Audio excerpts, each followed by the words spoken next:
Assalamualaikum warahmatullahi wabarakatuh.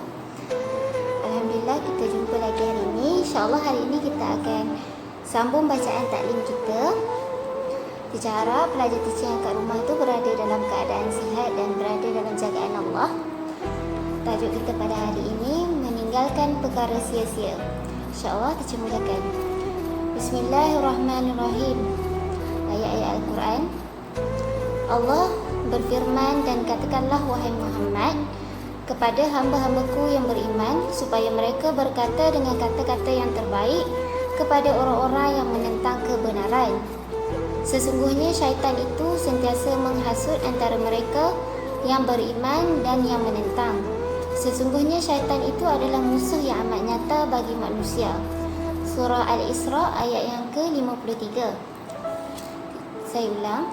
Allah berfirman, dan katakanlah wahai Muhammad kepada hamba-hambaku yang beriman, supaya mereka berkata dengan kata-kata yang terbaik kepada orang-orang yang menentang kebenaran. Sesungguhnya syaitan itu sentiasa menghasut antara mereka yang beriman dan yang menentang.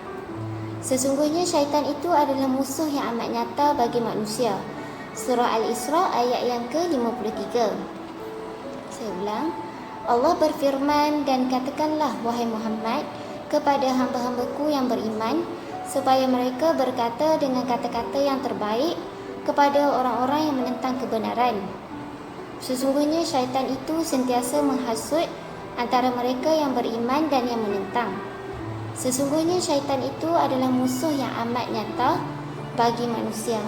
Surah Al-Isra ayat yang ke-53. Yang seterusnya, kita akan bacakan hadis-hadis Nabi.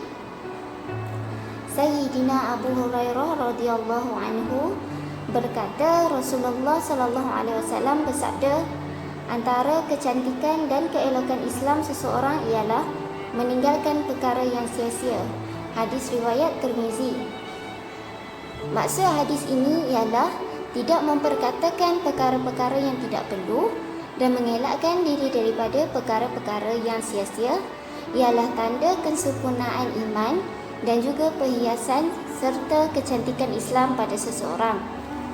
Saya ulang. Sayyidina Abu Hurairah radhiyallahu anhu berkata, Rasulullah sallallahu alaihi wasallam bersabda, antara kecantikan dan keelokan Islam seseorang ialah meninggalkan perkara yang sia-sia. Hadis riwayat Tirmizi. Maksud hadis ini ialah tidak memperkatakan perkara-perkara yang tidak perlu dan mengelakkan diri daripada perkara yang sia-sia ialah tanda kesempurnaan iman dan juga perhiasan serta kecantikan Islam pada seseorang. Okey, saya ulang. Sayyidina Abu Hurairah radhiyallahu anhu berkata, Rasulullah sallallahu alaihi wasallam bersabda, antara kecantikan dan keelokan Islam seseorang ialah meninggalkan perkara yang sia-sia. Hadis riwayat Tirmizi.